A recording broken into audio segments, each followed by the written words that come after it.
윤 대통령 탄핵 추진의 각종 청문회, 필리버스터까지 여야의 충돌로 그야말로 국회는 전쟁터나 다름없는 상황입니다. 정치 쟁점들 전문가분들과 하나씩 짚어보도록 하겠습니다. 네, 오늘 함께해 주실 분들 소개해드립니다. 윤기찬 전 국민의힘 법률위 부위원장, 이종근 정치평론가, 강성필 민주당 국민소통위 부위원장, 장현주 변호사 나오셨습니다. 안녕하십니까? 안녕하세요. 자, 첫 번째 주제 보도록 하겠습니다. 국회 법사위에서 열린 윤 대통령 탄핵 2차 청문회는 지난번 청문회와 비슷하게 고성이 난무하고 뜨거운 공방이 벌어졌습니다. 직접 보시죠.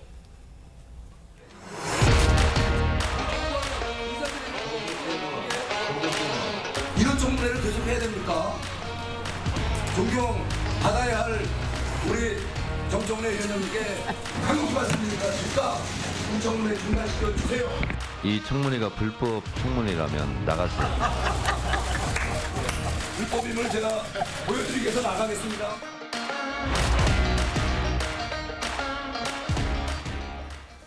자, 보신 것처럼 국민의힘은 청문회 자체가 불법이다. 민주당은 불법이면 나가라. 이렇게 또 말하자 국민의힘 송석준 의원이 실제로 퇴장하기도 했습니다. 자, 이런 상황의 원인 뭐라고 보시나요? 청문회든 아니면 국정조사든 아니면 특검이든 여야가 합의에 의해서 이루어져야 됩니다. 그래야 과정도 다 합의가 이루어지고 그리고 그것을 다 받아들일 수가 있는데 이번 청문회 역시 여야가 합의에 의해서 이루어진 게 아니고 또 하나는 문제는 뭐냐면 국회에 5만 명만 청원을 한다 그러면 무조건 입법 청문회는 할 수 있느냐는 거예요. 그런 문제가 특히나 대통령의 탄핵과 관련돼서 5만 명만 반대자들이 힘을 합쳐서 청문회를 요구한다. 그러니까 그 탄핵을 요구하고 청원을 한다. 그럼 바로바로 청문회 연다. 세상에 어떤 진영의 대통령 정부도 국정 운영 제대로 못할 겁니다. 그렇죠. 왜냐하면 생각을 해보세요. 4천만이 유권자라고 했을 때 20%는 무조건 지지하는 사람들이고 20%는 무조건 반대하는 사람들입니다. 20%면 얼마입니까? 800만이에요. 800만 중에 100만 명 모으기는 쉽습니다. 거기에 5만 명은 정말 하루면 사실 집결할 수도 있는 거예요. 그러면 진영이 바뀔 때마다 정권이 바뀔 때마다 5만 명 모아서 청문회 하자 해서 대통령 다 부르고 대통령 부인 부르고 대통령 가족 부르고 그럼 누가 국정 운영을 할 수 있겠습니까? 그러니까 우은식 국회의장이 조금은 더 진중하게 이것을 받아들이거나 말 거냐에 대한 판단을 해주셨어야 됐는데 이거 적법하니까 그대로 합시다 해갖고 법사위에 넘기고 법사위에 넘기니까 바로 법사위원장이 이렇게 강행을 하고 그런데 또 여당 의원들의 태도가 그렇다고 옳은 건 아닙니다. 아니 불법이면 불법 아예 들어오지 말던가 그야말로 아니면 들어와서 무엇이 불법인지를 국민들한테 호소할 수 있는 그런 차분한 논리를 갖고 이야기해야 되는데 무조건 중지시키자 그리고 불법이라니까 나갔다 들어오고 하는 모습이 국민들한테는 그냥 코미디다라고 여기게 되지 않을까 싶습니다. 부위원장님은 어떻게 보셨어요? 지금 야당은 그래도 계속 청문회를 이어가겠다는 입장인데 지금 이게 그냥 의원들의 말싸움, 정쟁으로 치닫고 있는 상황이잖아요. 증인들도 대거 불참하고 있고 계속 해야 된다고 보십니까? 일단 그 140만 명이 넘는 국민들의 목소리를 국회가 무조건 이례적인 일이라고 외면하기에는 조금 무리가 있는 것 같습니다. 그리고 이제 국민의힘에서는 위헌적이다, 불법이다 이렇게 말씀하고 계시지만 우리 평론가님께서 말씀하셨지만 5만 넘으면 국회법에 의해서 또 법사위에서 이렇게 충분히 청문회를 할 수가 있다는 사실 알려드리고요. 그럼에도 불구하고 말씀하셨던 것처럼 여야가 합의해서 여러 가지 쟁점에 대해서 조금 객관적 사실을 가지고 논의를 했으면 얼마나 좋았을까라는 아쉬움 남는 것은 사실입니다. 하지만 그렇게 되지 못하고 저렇게 정쟁으로 흘러가는 모습은 여당이든 야당이든 분명히 반성을 해야 될 모습입니다. 그렇기 때문에라도 저는 그 민주당 의원들이 제발 조금 이런 정쟁적인 요소보다는 어떤 객관적 사실에 대해서 증인들에게 물어보고 참고인들에게 어떤 답을 구하는 방식으로 하고 또 국민의힘 여당 의원들에 대해서도 조금 예의를 지켜가면서 서로 간에 양해하는 그런 모습을 보이는 게 최선이라고 생각합니다. 알겠습니다. 국민의힘은 증인으로 채택된 김건희 여사가 출석하지 않은 것에 대해 청문회 자체가 위헌이고 불법이다 이런 입장이고요. 민주당은 진실을 은폐하려는 목적이다 이렇게 지적을 했습니다. 이 부분에 대해서는 어떻게 생각하십니까? 그러니까 민주당이 대통령 탄핵과 관련된 청문회 등을 하려면요 탄핵 발의하면 돼요. 그러니까 탄핵 발의 그 숫자도 다 가능하잖아요. 제적 과반이기 때문에 탄핵 발의를 하고 나서 그 탄핵 안건에 대해서 청문회를 개최하면 되는 겁니다. 국회법에 그렇게 돼 있는 거예요. 원래 그 청원안에 대해서는 청원안 갖고 조사할 수 있지만 그것은 자발적인 조사만 가능합니다. 참고인 등을 통해서 뭐 기관의 어떤 자료 제출 요구한다든가 또는 관련자들에게 출석 요구를 할 수 있죠. 나와서 얘기해달라. 안 나오면 그만입니다. 이렇게 가야 되는 것이지 지금 우리가 대통령 국민소환제가 없잖아요. 오로지 국회에서 제적법안 발의, 그다음에 3분의 2 찬성, 이게 소추죠. 그다음 헌법재판소에서 의결. 요 절차만 탄핵 관련돼서 있는 거예요. 헌법에. 그런데 어떻게 청원을 통해서 탄핵 관련된 조사를 할 수 있죠? 저는 이 발상 자체가 상당히 반헌법적인 거고, 자, 만약에 이런 해석이 가능하다고 민주당 내에서 결론을 내렸다 하더라도요, 그러면 국회에서 합의를 했어야죠. 그러니까 여야가 합의를 하면 나중에 따져진다 하더라도 어쨌든 합의 없이 일방적 해석을 통해서 대다수가 동의하지 않는 절차를 통해서 이런 여러 가지 일을 한다. 두 번째는요, 이게 절차에 왜 참여했냐 이런 반론들이 많은데 유연적이라 주장하면서 저희가 수사기관에서 여러 가지 유연적, 유법적 나중에 주장해가지고 법원의 판단을 받는 과정에도요 참여를 다 합니다. 피의자들이. 왜? 참여 안 할 방법이 없어요. 그럴 힘이 없습니다. 지금 똑같습니다. 저희 같은 경우도. 참여 안 해가지고 저 절차가 중단되면 참여 안 하겠죠. 근데 저희가 참여 안 해서 시킬 수 있는 힘이 없어요. 그러니까 참여하는 거예요. 그냥 국민께 호소하려고. 그런 취지가 하나 있는 것이고, 김 여사 문제는요, 지금 두 가지 문제가 있는데, 첫 번째는 저분이 증인으로 채택됐다는 거잖아요. 제가 이게 반헌법적이고 반유법하다 이 얘기는 드렸고, 자, 그걸 떠나서 증인으로 출석을 요구하는 거란 말이죠. 그럼 증인 출석 요구에 여러 가지 절차가 있어요. 거길 왜 찾아갑니까? 찾아갈 이유가 없는 거예요. 왜냐하면 증인은 보호해야 되는 존재예요. 근데 지금 김 여사가 현직 대통령 영부인이고 탄핵 관련돼서 본인들이 넣은 법안에 다 들어있다고 해서 이걸 이렇게 모욕적인 방법으로 찾아가야 됩니까? 그다음 명패를 세워놔야 됩니까? 저는 이런 여러 가지 좀 치졸한 방법을 쓰지 않는 것이 좋다. 말씀 주신 대로 자, 절차적인 유법 이런 거 다 떠나서 정정당당하게 절차 진행할 때 이렇게 하는 게 맞다. 그래서 지금 얘기를 잠깐 해주셨는데 청문회에서 정말 명패도 논란이 있었습니다, 변호사님. 그러니까 저번 청문회 때는 이름 없이 증인이라고 있었는데 어제 청문회에서는요, 증인 최은순, 증인 김건희 이렇게 이름이 있었잖아요. 그래서 국민의힘에서는 이것에 대해서 이제 모녀를 모욕하기 위한 거다 이렇게 비판하고 있는데 어떻게 보십니까? 저는 좀 과한 해석이라고 생각이 듭니다. 사실 증인이라는 신분 자체가 모욕의 대상이 되기는 어렵지 않은가요? 그렇기 때문에 뭐 김건희 여사와 그리고 최은순 씨 이름 앞에 뭐 증인이라는 걸 해서 명패를 해놨다라고 하더라도 그것이 모욕의 의사가 있었다라고 보기까지는 좀 어려울 것 같다 생각됩니다. 그러나 어제 저 명패가 있고 그리고 당사자들은 출석하지 않았기 때문에 국민들께서는 또 선명하게 증인으로 채택된 김건희 여사가 오지 않았다라는 것은 또 시각적으로 보여주는 효과는 분명했다라고 생각이 드는데요. 이것은 민주당이 명패 증인 김건희 여사라고 써서 그런 효과가 나온 것이 아니라 증인들이 출석하지 않았기 때문에 나온 효과라고 생각을 합니다. 그렇기 때문에 저는 김건희 여사가 적어도 국회를 존중하는 차원에서라도 그리고 국민들께 예의를 갖추는 차원에서라도 출석하지 않으신다면 불출석 사유서라도 좀 보내주셨어야 하는 것은 아닌가라는 아쉬움이 좀 있습니다. 알겠습니다. 자, 법사위 소속 야당 의원들은 김건희 여사 출석을 촉구하는 기자회견을 열기 위해 용산 대통령 관저로 향했고 경찰과 충돌하는 일까지 벌어졌습니다. 직접 한번 보시죠.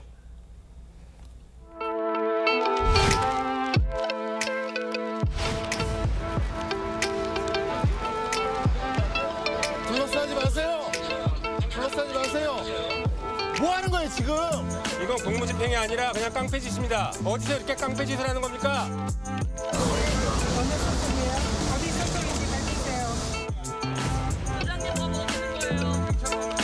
누구라고 얘기하죠? 정무역이기 때문에 그렇습니다. 그러니까 김건희 여사 안에 계세요 안 계세요? 김건희 여사 안에 있어요 없어요? 왜 사람을 막아? 특검과 탄핵안 남발 등 정쟁에만 몰두한다면 그 피해는 고스란히 국민에게 돌아갈 수밖에 없습니다. 자, 지금 보신 것처럼 야당 법사위원들은 관저 입구에서 약 200m 떨어진 곳에서 김건희 여사를 비판하는 구호를 외쳤고 또 국민의힘에서는 민주당이 마치 북한식 인민재판을 하려다 틀어지자 용산으로 몰려갔다 이렇게 비판했습니다. 자, 과연 이 장애전 필요할까요?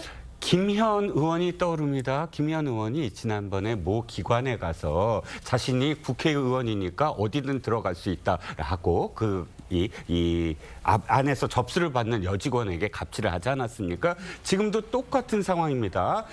대통령실을 어떤 예방의 목적이 있고 미리 약속을 잡고 하지 않은 상태에서 어떠한 사람도 국회의원도 마찬가지입니다. 그 안에 들어가려고 그러면 막는 건 너무 당연해요. 그런데 지금 현장에 보시다시피 어디 소속이냐, 왜 막느냐, 이것이 불법이다라고 이야기하는 건 역시 김현 의원과 똑같이 국회의원이면 어디든 갈 수 있다라는 의식을 지금 국민들 앞에 보여주고 있다고 생각을 하고요. 아까 윤 변호사께서 잘 말씀을 하셨지만 이 모든 것들은 아까 증인이라고 써져 있는 그 명패하며 또 이것을 이제 출석해달라라고 하는 거 역시 그냥 보내면 될 것을 들고 가서 굳이 저렇게 또다시 막히는 장면을 그때도 연출하고 지금도 마찬가지입니다. 저런 장면을 연출을 해서 결국은 뭡니까? 탄핵을 하겠다라는 명분을 축적하겠다. 이런 장면들이 하나씩 차곡차곡 데이터로 다 쌓여서 나중에는 탄핵 조국 혁신당 당대표가 이야기하듯이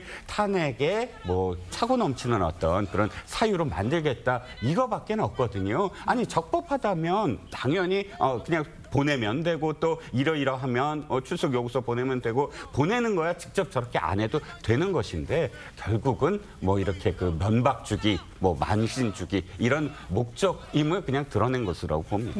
이 장외전이 이제 끝나고 청문회는 오후에 속개가 되긴 했는데 이 윤 대통령의 탄핵에 대해서 또 지금 여야의 입장이 좀 주장이 다릅니다. 국민의힘에서는 이 도이치모터스 사건이 탄핵 사유가 되지 않는다 이런 주장이고요. 민주당에서는 김 여사 수사에 대한 대통령의 직권 남용과 개입 의혹이 탄핵 사유다 이렇게 맞서고 있는데 이건 어떻게 좀 봐야 될까요? 그러니까 도이치모터스 주가 조작 사건이 당연히 윤석열 대통령에게 직접적인 탄핵 사유가 아니에요. 아니 도이치 주가 조작을 하신 분들의 그들의 일탈행인 거지 그게 윤석열 대통령과 무슨 상관이 있겠습니까? 다만 이 도이치모터스 주가 조작을 하는 과정에서 김건희 여사가 이 주가 조작의 쩐주로서 이렇게 가담이 되었는지 또 주가 조작하는 사실을 인식을 하고 있었는지 어쨌든 검찰의 의견서에 따르면 김건희 여사께서 한 20여 억 이상을 수익을 올렸다는 게 있잖아요. 그러니까 이런 것들이 불법적인 행위가 만약에 있었다면 그조차도 또 대통령께서 알고 있었고 또 대통령이 본인의 배우자이기 때문에 이런 수사를 방해를 하고 탄압을 했다면 이런 것들이 공식적으로 밝혀진다면 이런 것들이 나중에 탄핵 사유가 될 수가 있는 것이고 또 이런 것들을 탄핵 소추안으로 그럼 야당이 발의를 해서 헌재에서도 그러한 위법 사항에 대해서 이게 탄핵에 이를 만한 사항인지에 대해서 또 다시 심판을 받는 것이에요. 그렇기 때문에 막연하게 도이치모터스 주가 조작이 탄핵 조건이다. 이것은 말이 안 맞고 그 과정에서 김건희 여사가 어떻게 연루가 되어 있었는지 유죄가 있는 건지 이걸 밝혀내는 게 중요한 겁니다. 그런데 두 가지만 제가 말씀을 드리면 첫 번째는 탄핵 사유가 되지 못하는 첫 번째 이유를 말씀하신 거 동의합니다. 왜냐하면 이건 결혼 전의 얘기예요. 탄핵이란 건 뭐죠? 대통령의 현직 있을 때 그 현직에서의 위법과 위헌성이잖아요. 그럼 당연히 아니죠. 맞습니다. 근데 그 다음도 아니에요. 왜냐하면 대통령이 여기에 수사에 개입했다 안 했다는 이 도이치모터스 수사가 언제 시작됐냐면 대통령 이후에 시작된 게 아니라 검찰총장일 때 시작됩니다. 근데 당시에 검찰총장이 수사지휘권을 행사했나요? 못했습니다. 추미애 법무장관이 부인에 대한 도이치모터스 사건이므로 수사지휘권 박탈하겠습니다 하고 박탈했잖아요. 그리고 누구한테 시켰습니까? 이것도 말이 안 되는데 지금 저기 청문회에 앉아 계신 이성윤 의원 당시 중앙지검장에게 시켰습니다. 중앙지검장이 그때 그걸 받아서 어떻게 했습니까? 중앙지검의 가장 칼을 잘 쓰는 그런 검사들을 전부 다 집격시켜갖고 7개월 이상을 수사를 했어요. 그러면 검찰총장으로서의 윤 대통령이 당시에 무슨 연루가 있습니까?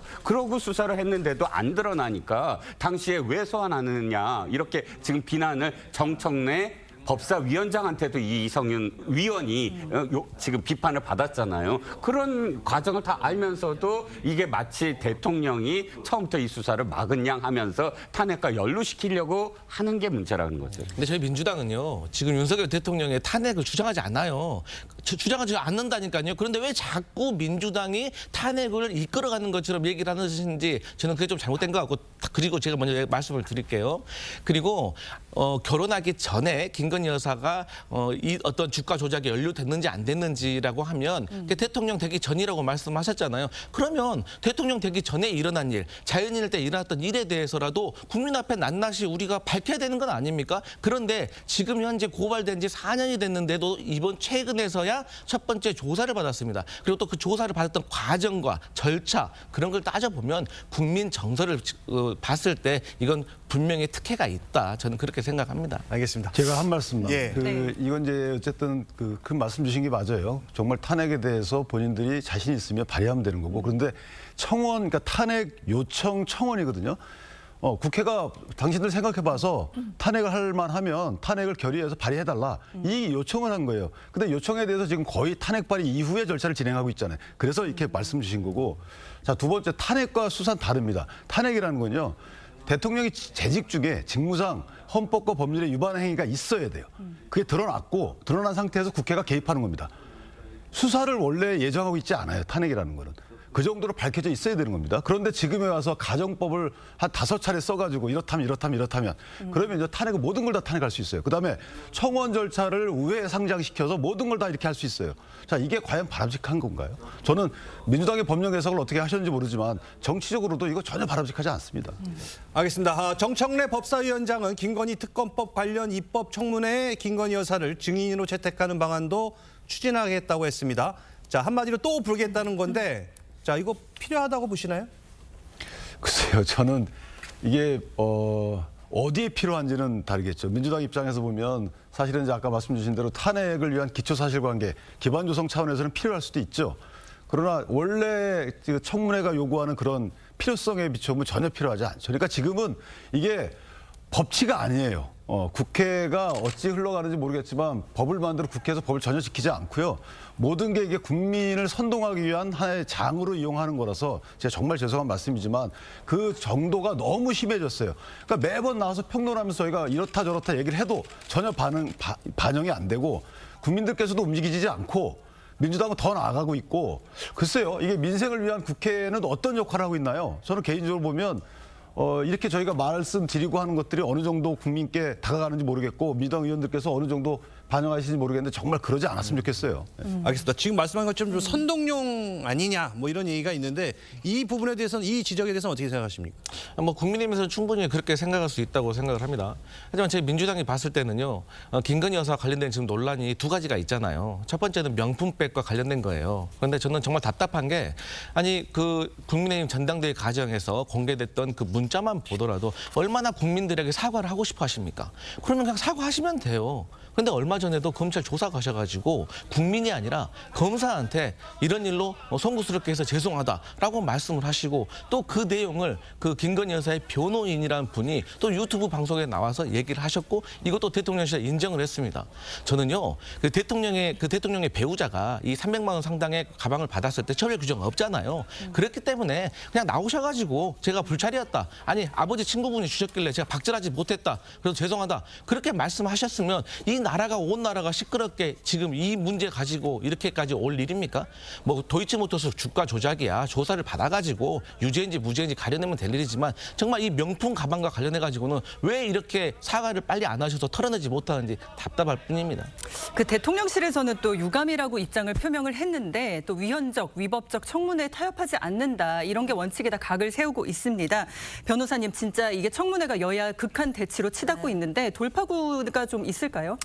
사실 당분간은 뭐 큰 돌파구는 없어 보이기는 합니다. 지금 국회에서 청문회 상황만 대치를 하고 있는 것이 아니고요. 관련 또 법안, 특히 지금 국회는 필리버스터 전국이 이어져 가고 있는 상황이기 때문에 과방위에서의 충돌까지도 생각해 본다라고 한다면 당분간 국회 상황은 극한의 대치 상황으로 갈 수밖에 없는 것 같은데요. 저는 그렇기 때문에 청문회가 물론 여당 입장에서는 이 부분에 대해서 반대하고 있다라는 것도 충분히 공감은 가지만 다만 국회법 절차에 따라서 이루어지고 있는 청문회다라고 한다면 일단은 존중을 해야 되는 것이 아닌가라는 생각이 듭니다. 그렇기 때문에 만약에 이 청문회가 정말 위헌이고 불법이다라고 한다면 이 부분에 대한 최종 판단은 헌법재판소가 하는 것이지 뭐 개별 의원들이 최종적인 결정을 할 수 있는 부분들은 아니거든요. 그렇기 때문에 일단 진행되고 있는 청문회에는 최대한 협조를 하는 것이 맞고 일단 출석 의무가 있는 증인들이 좀 나와서 청문회가 좀 생산적으로 갈 수 있도록 하는 것도 또 필요한 노력으로 보입니다. 제가 이제 몇 가지만 이어서 말씀 올리면 이제 일반적인 국회 운영 상황에서는 맞는 말씀이에요. 원래 그렇게 해야 되겠죠. 그다음에 이게 만약에 절차 규정이라 그러면 그것도 맞는 말씀입니다. 절차 규정에는 보통 헌법재판소 크게 관여하지 않아요. 근데 이게 권리 발생 규정이거든요. 이거에 근거해서 청문회를 개최할 수 있느냐. 왜 청문회가 중요하냐면 국회에서 의결하면요, 일반 국민 나오라 마라 할 수 있는 거예요. 안 나오면 처벌할 수 있고 상당히 중요한 권리 발생 규정입니다. 이거에 대해서는 사실은 국회 내에서 엄정한 해석을 했어야 되는 거고, 만약에 여당의 생각이 틀리다면 이거 하면 안 되는 거예요. 그러니까 최소한 여야 합의 정도는 돼야지만 해석의 범위를 넘는 것이지, 이게 서로 해석이 다른데 권리 발생 규정을 임의대로 적용한다, 이거 문제가 되는 겁니다. 그래서 실제 만약에 계속 이렇게 할 거면 여당에서도 관련된 분들에 대해 직권남용 내지 강요죄로 고발할 필요가 있어요. 그러니까 끊어줘야 될 거 아니겠습니까? 만약에 이게 지금 악용될 여지가 없지 않아 있는 거거든요. 다음에 어떤 목적하에서 국민들 보고 청문회 개최한다고 많은 청원 내놓고 분야별로요, 직역별로 다 청원 내놓고요, 그 직역에 있는 사람들 다 불러 제끼면 어떡할 거예요? 이게 정치권에만 국한된다는 보장이 있습니까? 저는 이래서 이거는 분명히 엄하게 대처해야 된다, 이렇게 생각합니다. 알겠습니다.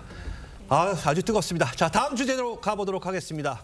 최상병 특검법을 두고 여야가 또다시 또 이 대치 전국에 들어섰는데요. 이 특검법 재표결 상황 먼저 보고 오시죠.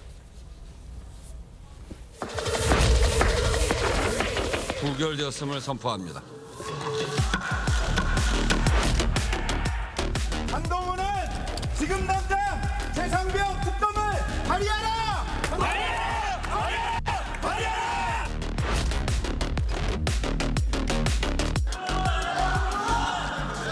나가고 있잖아요. 나가고 있는데 무슨 그냥 말 함부로 하지 말아요. 자, 보신 것처럼 최상병 특검법 부결 결과를 놓고 우원식 의장과 강민국 의원 사이에 거친 표현들이 오갔는데, 자, 이 부분은 또 어떻게 보셨습니까? 사실 국회의장은 서열도 2위고 또 국민들께서 잘 모르시는 분도 있으시겠지만 고인이 됐을 때 국립묘지에 안장이 됩니다. 우리나라에서. 그 정도로 사실은 존경받아야 되고 존경을 받을 수 있는 지위입니다. 그런데 국회의원들이 이렇게 국회의장에 대해서 이렇게 표현하는 것 자체가 저는 문제가 있다고 봅니다. 그렇지 말아야지요. 그리고 국회의장의 권위를 세워줘야만 국회의 권위도 섭니다. 자신이 소속해 있는. 하지만 그럼에도 불구하고 지적하지 않을 수 없는 것이 우원식 국회의장의 지금 개원 이후에 그런 의사봉이 과연 중립적이었느냐.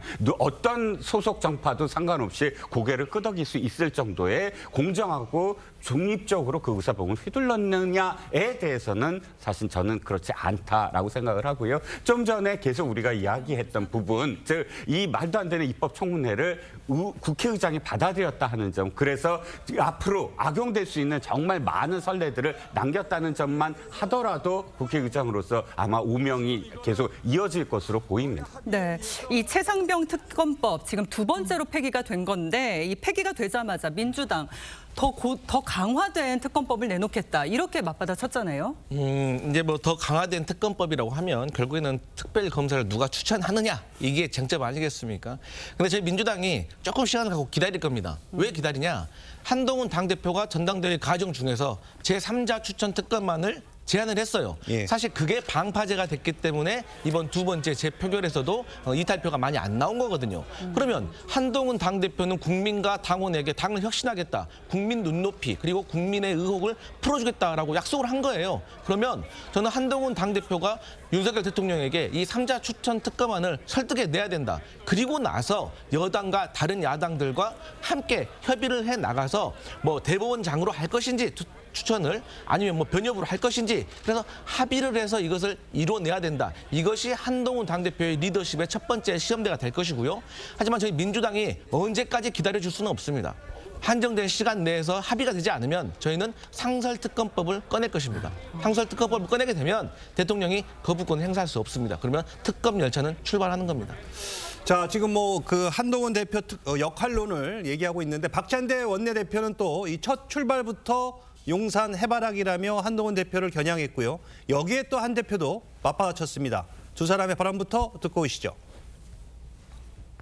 민심 동행을 운운하던 한동훈 대표의 공약도 새빨간 거짓말이었습니다. 첫 출발부터 용산 해바라기 대통령 부부 허수아비를 자처하는 것을 보니 한동훈 체제의 싹수도 놀았습니다. 민주당은 보다 강화된 해병대원 특검법을 즉각 발의하겠습니다. 박찬대 원내대표가 좀 더 강화된 특검법을 다시 발의하겠다고 했는데 숫자가 많다고 해서 기본적인 상식과 법 체제를 무시하고 국회를 공전시키고 민생을 가로막는 행동을 하는 것을 국민들께서 언제까지 지켜보실지 저희도 국민과 함께 지키고 그리고 주시하겠습니다. 자, 지금 보신 것처럼 박찬대 원내대표의 비판에 대해서 민생을 가로막는 행동이라면서 맞받아치면서 한 대표는 제3자 추천 특검법을 추진하겠다 이렇게 밝혔습니다. 자, 당대표가 되면 특검법을 발의하겠다고 했는데 당선 직후 발을 빼고 있다 이런 비판을 의식한 걸까요? 저는 그 본인, 그러니까 한동훈 대표는 어쨌든 제3자 추천 특검 법안을 고수한다 이런 입장이고요. 본인은 고수한다는 입장입니다. 예. 그런데 어쨌든 108명의 의원들의 의견도 중요한 거 아니겠습니까? 그 의견을 수렴하는 과정에서 본인은 본인 얘기를 하겠죠.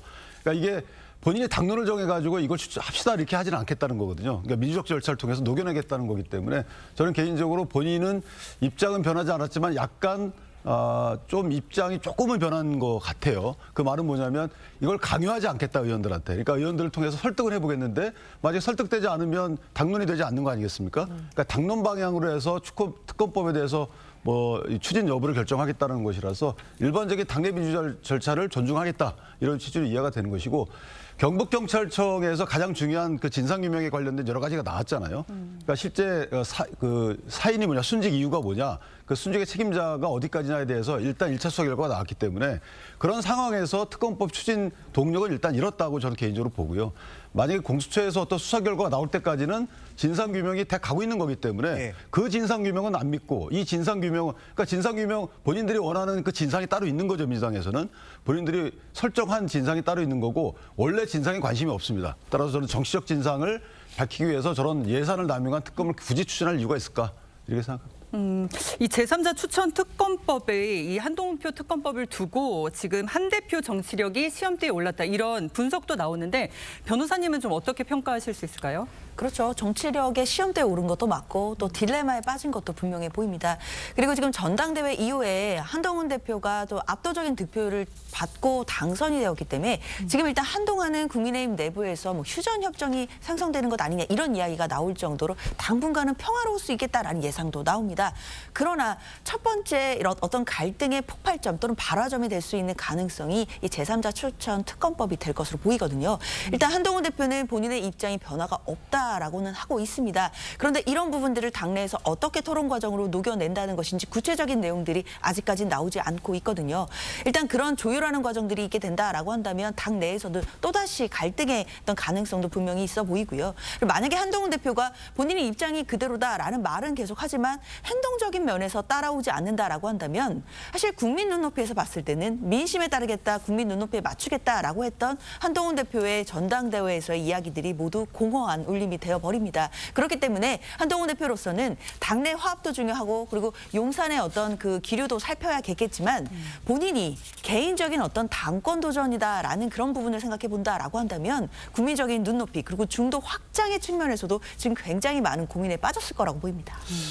자, 지금 뭐 민주당에서도 좀 전당대회가 있지만 사실 뭐 여림이 유력시되는 이재명 후보가 한 대표 중재안에 대해서 공개적으로 반대 뜻을 밝혔습니다. 자, 이거 뭐 합의 가능성 전혀 찾아볼 수 없을까요? 아닙니다. 충분히 합의할 가능성은 열려 있습니다. 하지만 이제 이재명 대표로서는 이제 깊은 고민이 있을 겁니다. 그 이유가 뭐냐면 이 3자 추천 특검이라고 하면 크게 두 가지잖아요. 예. 하나는 대법원장. 근데 대법원장이 사실 심판이 선수를 지명하는 거 아니겠습니까? 그래서 상권 분립의 취지에 어긋날 수도 있고 그간 대법원장 추천으로 한 특검의 성과도 별로 없었습니다. 그럼 나머지가 대한변협, 그러니까 개혁신당의 천하람 의원 아닌데 이 대한변협도 민주당으로서는 사실 신뢰하기가 어렵습니다. 왜냐하면 이 직전에 그 회장, 변협 회장이 지금 현재 대한법률구조공단 이사장으로 갔어요. 윤석열 대통령께서 임명하신 분이에요. 그리고 지금 현재 회장이 직전 회장과 같은 성향의 단체 모임 소속입니다. 그렇기 때문에 민주당으로서는 사실 이게 충분히 신뢰를 하기가 어렵습니다. 하지만 이 당내에서도 그런다고 해서 우리도 양보할 건 양보해서 여야가 합의해서 밀고 나가야지 언제까지 우리가 이 특검을 가지고 질질 끌 것이냐라는 회론도 있고 또 반대에서는 또 상설특검으로 우리가 추진하자라고 하는데 이 상설특검을 하기 위해서는 국회에서 운영해서 또 규칙을 개정해야 되는 약간의 리스크가 있습니다. 그렇기 때문에 이 두 가지 어떤 의견을 두고 전당대회 도중이나 전당대회 직후에 아마도 결정을 내려서 합의를 할 수도 있다. 저는 그렇게 보고 있습니다. 근데 그렇게 이제 제3자를까지도 못 믿으시잖아요. 근데 사실은 민주당은 고발인이잖아요, 원래 저 사건에. 고발인이 특검을 추천하는 게 고발인이 수사기관을 정하는 게 그것도 안 맞는 거기 때문에 저는 특검을 하지 마시죠. 근데 이 과거에요. 우리 윤석열 대통령께서 국정농단 특별팀 특검 수사팀 팀장이셨잖아요. 그 위에 그 수사팀에서 해설집을 냈습니다. 그 해설집 66페이지를 보면은요. 뭐라고 나와 있냐? 당시 윤석열 그 특검 팀장은 이 대통령은 임명을 그 특검을 추천하는 것도 안 된다라고 했어요. 왜? 본인이 당사자, 그 대통령이 당사자이면은 특검을 추천해서도 안 된다라는 그런 입장을 보이셨어요. 그렇기 때문에 당연히 저희 민주당이 고발을 했지만 저희는 여당이 이 추천권을 가져가는 것은 좀 불합리하다 그렇게 생각합니다. 아니, 그러니까 그거하고 직접적 관계가 없잖아요. 예를 들어서 그 말씀대로 그 해설란에 대통령이 추천하면 안 된다라는 건 그렇다고 치고요. 그거는 뭐. 그다음에 그럼 고발인이 꼭 그 수사기관을 정하는 건 또 다른 문제잖아요. 그러니까 그것도 하지 말아야죠. 그러니까 네. 그래서 공수처에서 하면 다 좋은 거 아니에요? 그러니까 공수처를 민주당에서 그때 그렇게 힘을 기울여서 만들었잖아요. 네. 그러니까 지금 말씀하신 두 기관에 어디에다 해당하지 않네요. 그러니까 공수처가 수사를 해가지고 나오면 그 결과에 대해서 다 승복하면 될 일을 정치적 중립성을 보장한다는 차원에서 국회가 추진하는데 일단 국회에서 또 고발인이 포함되어 있잖아요. 박주민 의원이 고발했잖아요. 그러면 국회에 의한 그 고발인이 포함된 공수처 수사기관 조성도 안 맞는 거고 또 대통령도 임명해야 되니까 그것도 안 맞는 거고. 근데 이제 저희 민주당이 보기에는 공수처가 기본적인 수사에 있어서도 사실 이종섭 전 장관이 출국을 할 때 출국도 막지도 못했고 그때 당시에 수사도 4시간으로 졸속으로 했고 또 그 이후에도 총선 이후에도 수사하는 과정 속에서 어떤 대통령과의 통화 목록이라든가 이런 것들도 사실 박정훈 대령의 재판 과정에서 나온 거지 공수처가 밝혀내지 못한 것도 있고 아직은 민주당이 공수처를 만들긴 했지만 여기에 대해 미비한 점은 있고 아직 대통령실까지 올라가기에는 그 공수처의 능력이 조금 미진한 것이 아닌가 두 그런 가지만 말씀드리겠는데 공수처에서 혹시나 오해할까 봐 국민들 공수처를 공수처 첫 번째 그 이종섭 장관 출금 못 받은 것은 그건 본인들의 의사가 아니에요. 의견은 반대 의견을 제출했습니다. 출금 해제하지 말아달라고. 검찰이 제출한 건 똑같습니다. 그럼 해제 여부는 법무부가 정하기 때문에 그거는 어쩔 수 없는 거고 두 번째는 공수처 통신기록 조회 요청은 법원이 기각한 거죠. 공수처가 안 해서가 아니고 자 이런 것들이기 때문에 공수처의 뭐 중립성 훼손이 됐다 이렇게 아직까지 볼 건 아니라는 거죠. 그렇기는 한데 제가 하나만 덧붙이자면 공수처 같은 경우에는 이번 사건 한해서 특히 이제 수사 외압 의혹이 있는지에 관련해서는 수사권은 있지만 기소권이 없습니다. 그렇기 때문에 공수처가 수사를 설령 신속하게 잘 맞춘다고 하더라도 또 기소를 위해서는 검찰에 사건을 보내야 된다는 이런 한계가 있기 때문에 야당은 그런 부분에 대해서도 지적을 하고 있습니다. 알겠습니다. 자, 김혜경 씨 얘기도 좀 해봐야 될 것 같아요. 자, 이재명 전 대표의 부인이죠. 김혜경 씨가 경기도 법인카드를 이용해서 재판에 넘겨졌는데 혐의를 일단 재차 부인했다고요? 네, 그렇습니다. 그러니까 이 혐의를 부인한 것만이 아니라 배소연 씨에게 모든 것을 다 사실은 다 뒤집어 씌웠다. 제 표현은 제 개인적인 표현입니다. 그런 느낌이에요. 왜냐하면 아시다시피 법인카드로 인해서 당시 이 상황은 뭐냐면 식사에 대한 부분만 있는 건 맞습니다. 그러니까 전 그 정치인들의 부인들을 식사 대접을 했는데 나는 원래 깨끗하게 살았고 긴장하고 꼬투리 잡히지 않으려고 평생을 살아온 사람이고 그런데 내가 배소연 씨가 그것을 대신 내주는 줄 몰랐다. 이런 입장입니다. 근데 상식적으로 우리가 그렇게 산 사람은 어느 식사 자리에 가서라도 이게 누가 이 식사비를 내는지를 철저하게 따져야만 합니다. 안 그렇습니까? 그걸 내가 모르고 그걸 내가 신경을 안 쓴다고 한다면 그거야말로 그러니까 식사비와 관련돼서 떳떳하지 않게 살았다는 반증이라고 생각을 해요. 내가 떳떳하다면 누가 냈는지를 언제나 따져가면서 사는 것이 전 확실한 이 상황에서 빠져나갈 수 있는 방법인데 이게 이렇게 변명이 되다 보면 어떻게 되냐면 나중에 법카로 쓰여진 그 냉장고 안에 있는 과일, 샌드위치 또 한우 이것 역시 똑같은 어떤 변명을 하시겠습니까? 그러니까 이건 나는 깨끗하게 살았고 꼬투리 안 잡히려고 긴장감 있게 매일같이 사는데 나도 모르게 배소연 씨가 다 법카로 사다 놨다. 이렇게 돼버리면 사실상 어떠한 이런 어떤 범죄 유형, 횡령, 배임도 이런 식으로 다 빠져나갈 수가 있거든요. 그러니까 저는 떳떳하지 못한 변명이다라고 생각을 합니다. 부위원장님도 이 말씀 한마디 해주시죠. 네, 뭐 저희가 정치인들 보좌를 많이 했기 때문에 그런 상황에 많이 막부딪혀 봤습니다. 보통 우리가 배우자가 그러한 그 행사가 있게 되면 배우자에게 간단하게 코치합니다.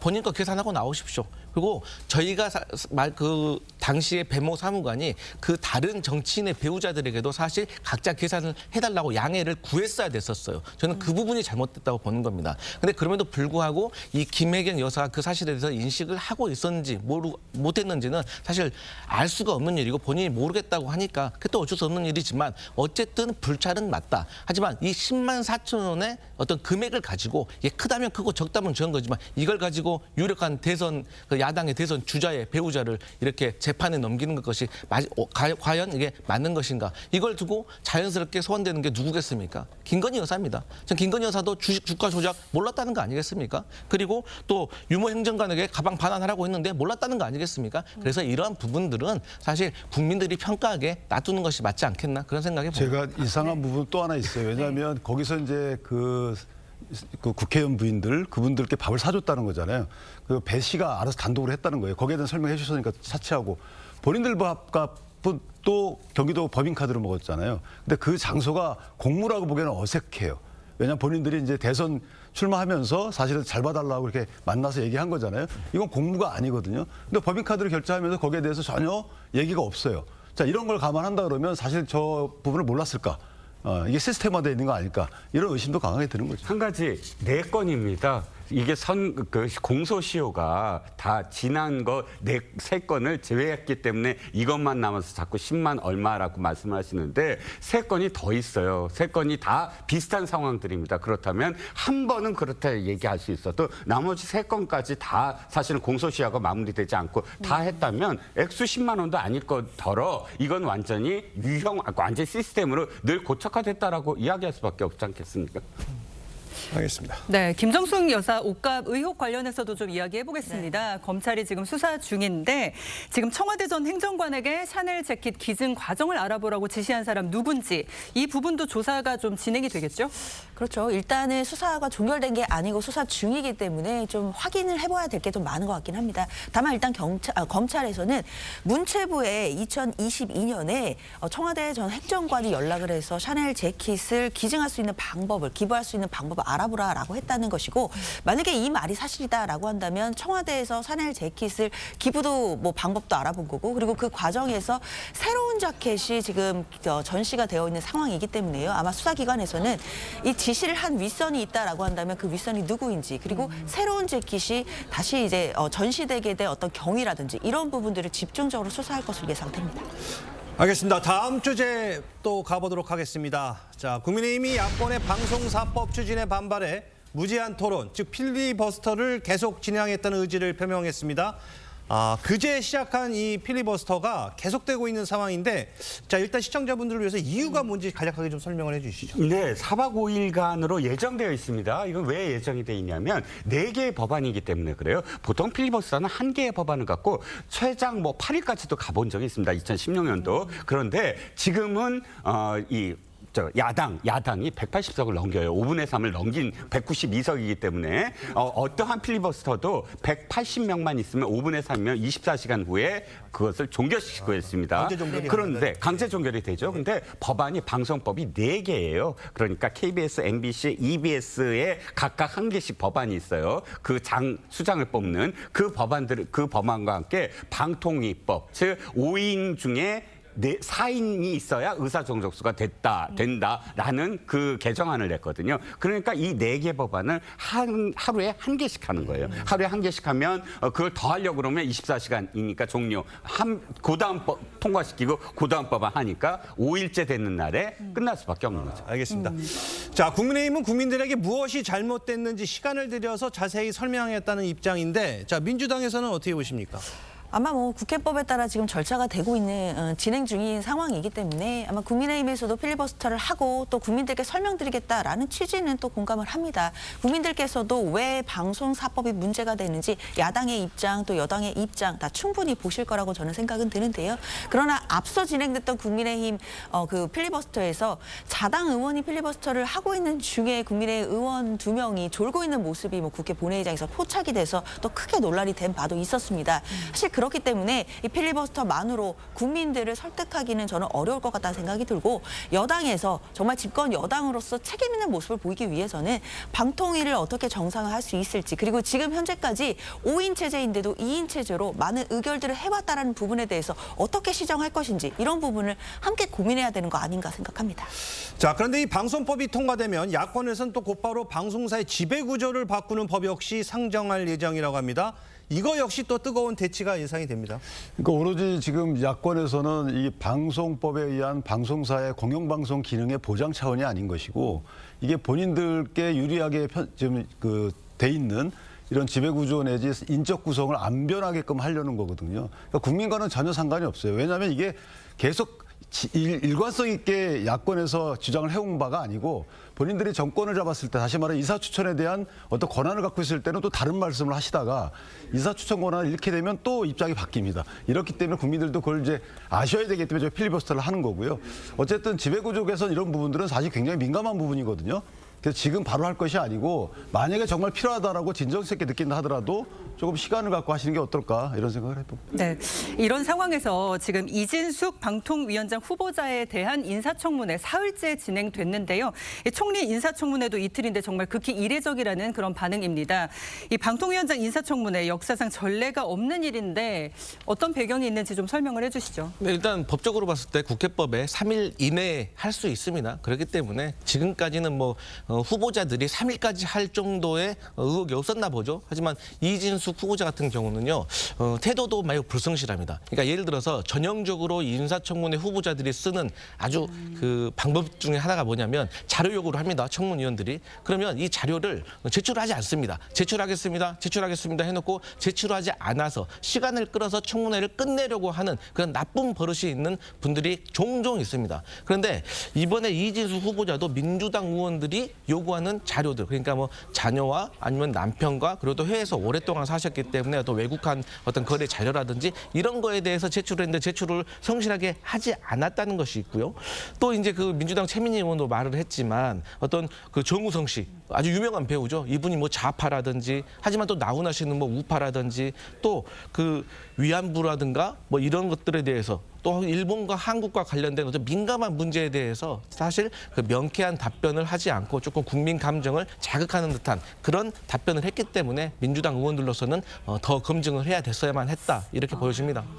알겠습니다. 최민희 과방위원장과 이진숙 후보자의 신경전은 또 어제 굉장히 뜨거웠습니다. 뇌구조를 놓고 또 공방이 벌어졌는데요. 무슨 얘기인지 직접 한번 보시죠.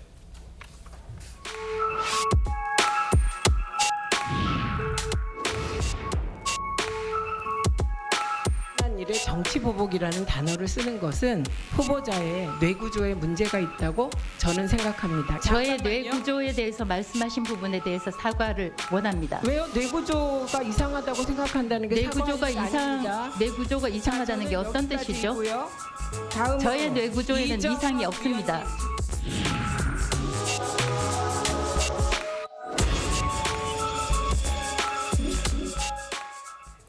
네, 지금 보신 것처럼 뇌 구조 이렇게 놓고 옥신각신했는데 이게 국민들 보기에 수준 낮은 말싸움이 벌어졌다 이런 평가가 있습니다.